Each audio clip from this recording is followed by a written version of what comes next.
우리는 인터넷이 발달한 시대에 살고 있습니다. 하루에도 수많은 정보들을 접하고 있죠.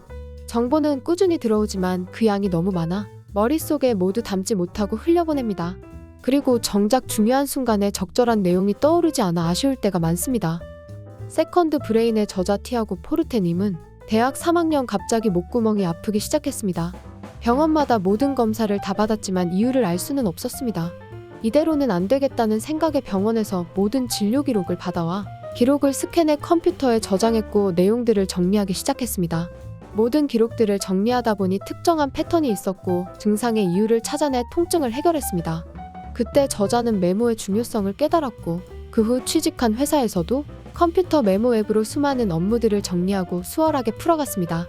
그리고 세컨드 브레인이라 이름을 붙인 이 메모 방법을 동료들과 나누는 것을 시작으로 대기업의 강연을 다니게 되었고 세컨드 브레인 구축하기라는 온라인 과정 개설까지 하게 되었습니다. 세컨드 브레인, 나에게 필요한 정보를 메모하고 효과적으로 활용할 수 있는 이 방법은 무엇일까요? 첫째, 마음을 움직이는 정보를 모아라. 사람의 머리는 모든 정보를 기억할 수 없습니다. 아무리 뛰어난 사람이라도 한계가 존재하죠. 그래서 저자는 디지털 메모를 사용하라고 말합니다. 그곳의 회의 내용이나 뉴스 기사 플랫폼에서 알게 된 것, 읽고 있는 책에서 발견한 내용 등 자세히 기억하기 어려운 것들을 메모 앱에 저장하라고 말합니다. 그렇다고 하루에 듣고 보게 된 모든 내용을 다 저장해서는 안 됩니다. 우리가 메모를 하는 이유는 우리에게 필요한 내용을 모아서 잘 활용하기 위해서입니다. 저자는 우리의 가슴 깊이 와닿는 내용을 저장하라고 합니다. 모든 정보들이 모두 중요하지 않다는 것을 인지하고 특별히 더 재미있고 유용한 부분을 메모해야 합니다. 처음 자료를 모을 때 정말 중요한 내용을 간결하게 메모해 놓아야 나중에 이 자료를 활용하는 시간과 노력을 단축할 수 있습니다. 그리고 웹페이지 주소, 제목, 작성자, 날짜처럼 메모의 출처를 같이 저장해 놓으면 이후에 자료를 활용할 때 출처를 밝힘으로 문제없이 사용할 수 있고 또 추가로 놓친 부분은 없는지 한 번 더 확인하기도 좋을 것입니다. 우리는 정보가 늘 부족하다고 생각하고 모두가 알고 있는 내용을 나만 놓칠까 걱정하는 강박이 있습니다. 이제는 다르게 생각해야 합니다.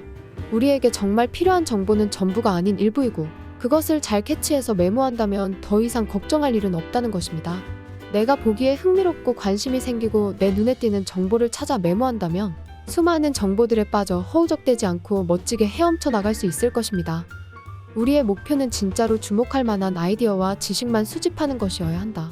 해결책은 그 중에서 당신과 공명하는 내용, 즉 가슴 깊이 와닿는 내용만 골라서 당신이 통제할 수 있고 믿을 만한 장소에 보관하고 나머지는 내버려두는 것이다. 어떤 것이 가슴 깊이 와닿을 때 이를 알아차리도록 훈련함으로써 우리는 메모를 더 잘하는 능력뿐만 아니라 우리 자신을 더욱 이해하고 무엇이 우리를 행동하게 하는지 알아내는 힘을 키울 수 있다. 둘째, 모은 정보를 우선순위에 맞게 정리하라. 앞서 필요한 정보를 모았다면 이제는 그 정보들을 정리할 때입니다. 정보는 실행을 목표로 정리합니다. 행동으로 옮길 수 있을지 없을지를 생각하면 놀랍게도 정보는 더욱 간소해지고 단순해집니다. 언제나 실행할 수 있는 일은 거의 존재하지 않습니다. 이렇게 자기 목표와 우선순위를 따라 메모를 정리하면 메모는 더욱 구체적으로 눈에 들어오고 명확해집니다. 간단한 예를 들어 마트에 장을 보러 가기 전에 구입할 물품을 미리 정리해서 메모해가면 쓸데없는 물건을 구입할 일이 없고 또 필요한 물품을 모두 장바구니에 담은 후에 예산이 남으면 그때 추가 물품을 구입할 수도 있습니다. 장보기와 같이 간단한 일도 순서를 정리하듯 우리에게 필요한 정보들도 순서가 있고 우리 자신만이 그 순서들을 알고 정리해 나갈 수 있습니다. 유튜브나 인스타에 저장만 해놓고 보지 않는 영상이나 카드뉴스 있지 않나요? 어느 플랫폼에서 꿀팁을 발견해서 캡처해놓고는 그 이후로 까맣게 잊고 지내지 않나요? 메모는 저장만 해서는 안 되며 언제든 활용할 수 있어야 합니다. 언제가 되었든 쉽게 확인하고 활용하기 위해서는 정보들이 목적에 맞게 실행할 순서에 따라 정리되어 있어야 합니다.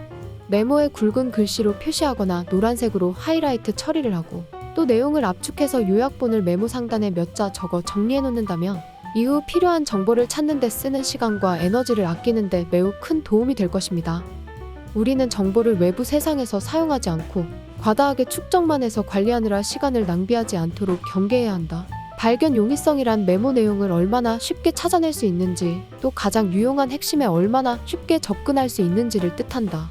메모 기록자로서 당신이 해야 할 일은 기록한 메모를 미래로 가는 여정에서 끝까지 살아남도록 보존하는 것이다. 셋째, 정리한 정보를 자신만의 방법으로 표현하라. 저자가 만들어낸 세컨드 브레인. 메모 방법의 최종 목적은 우리의 생각이 빛을 발하도록 하는 것입니다. 프린스턴 대학에서 향후 기계로 대체되어 자동화될 가능성이 낮은 직업군에 대해 조사한 결과 있는 그대로의 정보뿐만 아니라 상세하게 해석한 정보를 전달할 능력이 필요한 직업이 살아남을 것이라고 합니다. 해석한 정보를 창의적으로 내놓는 것, 앞으로 우리들에게 꼭 필요한 능력입니다. 남들과는 다른 나만의 것을 만들어내는 능력에는 여러 가지 충분한 자료가 필요합니다.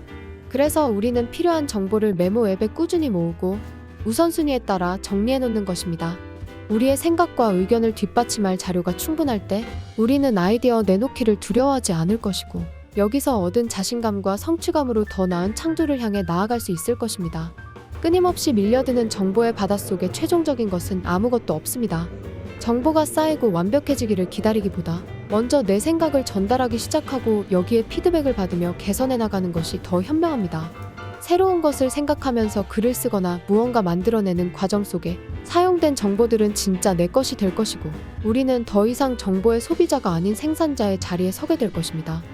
뇌는 당신 삶의 최고 경영자로서 습득한 정보를 바탕으로 결과를 만드는 과정을 기획관리하는 일을 맡아야 한다.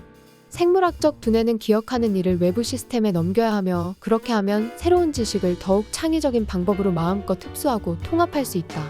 수집하고 정리하며 추출하는 작업을 외부에서 더 많이 수행하고 위임할수록 당신만 알 수 있는 자기 표현에 필요한 시간과 에너지를 더 많이 확보할 것이다. 우리는 매일 수많은 정보들이 쏟아지는 세상 속에 살고 있습니다. 이제는 그 많은 정보들을 향해 기준을 가져야 할 때입니다. 모든 정보가 아닌 흥미롭고 관심이 생기는 내 마음이 움직이는 정보를 저장해야 합니다. 메모 앱에 저장된 정보는 필요한 순간 그 역할을 분명히 할 수 있도록 우선순위에 따라 정리되어야 합니다. 이렇게 저장되고 정리된 정보를 활용한다면 정보는 진짜 내 것이 되고 우리는 창의적인 생산자가 될 것입니다. 세컨드 브레인. 마음이 움직이는 일을 쫓아가라. 그리고 그 과정 속 메모를 잊지 마라.